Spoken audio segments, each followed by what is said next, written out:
A inflação de dezembro, né, que o IBGE divulgou, o IPCA, surpreendeu todo mundo, foi mais de 1%, puxado pelo preço da carne bovina, a gente até já comentou isso várias vezes, e também por combustíveis. Aí a inflação no ano, em 12 meses, ficou em 4,31, a meta era 4,25, está dentro da meta. A meta não é para ser assim, cravado, um númerozinho, que a economia não, principalmente uma economia de mercado como a nossa, em que os preços são basicamente livres.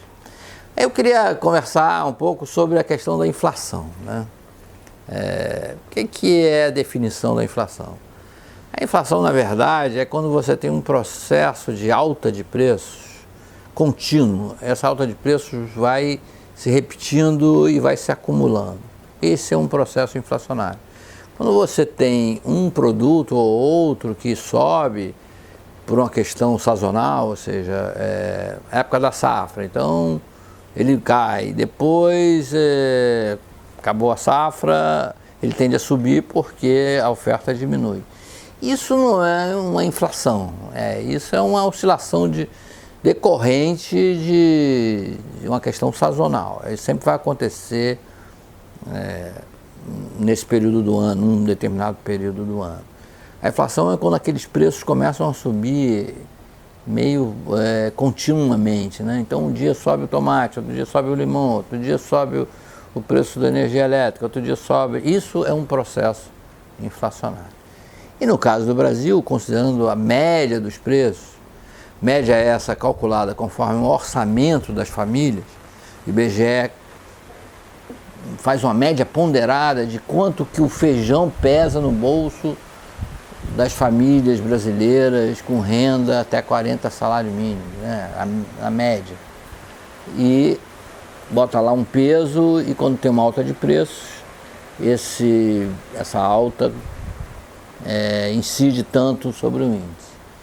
Então por isso que a gente teve uma situação quase que anormal no mês de dezembro, em função dessa alta da carne, que agora em janeiro até já está dando uma cedida.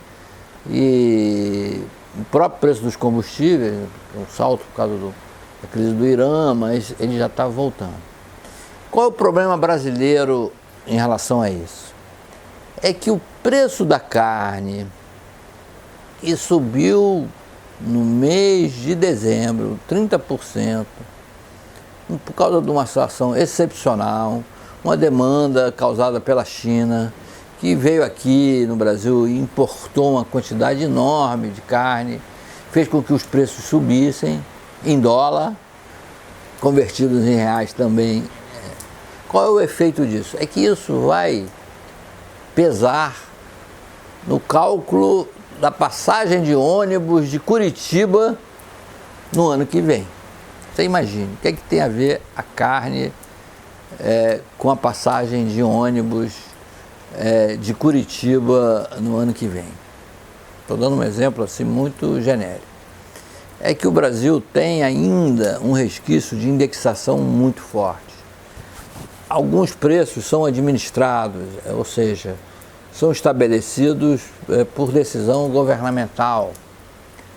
Tarifas de ônibus, algumas tarifas de energia elétrica, não todas, porque a gente tem hoje um importante mercado livre, mas para os consumidores chamados cativos, que são os consumidores residenciais, basicamente, para esses há um aumento pré-estabelecido.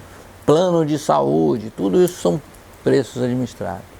E por incrível que pareça, o preço da carne de dezembro pode influir daqui a 12 meses num reajuste de preços administrados, que contribui para a inflação.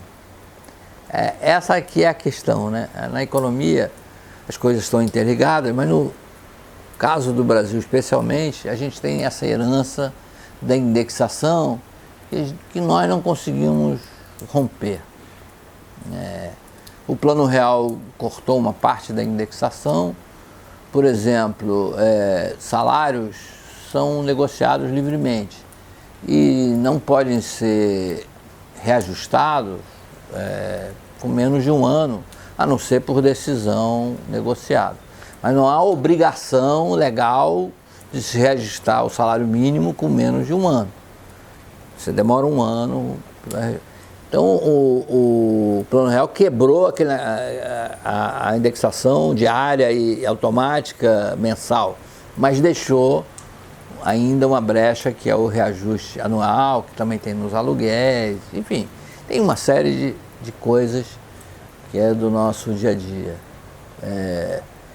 E o que pode acontecer? Pode acontecer que o preço da carne, de repente, também despenque. Basta a China decidir não comprar mais carne do Brasil que o preço da carne despenca.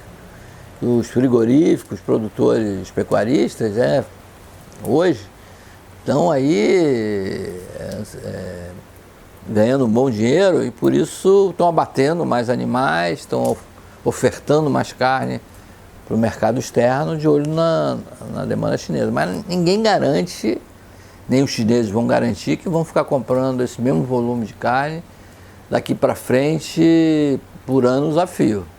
Pode ser que seja uma situação excepcional.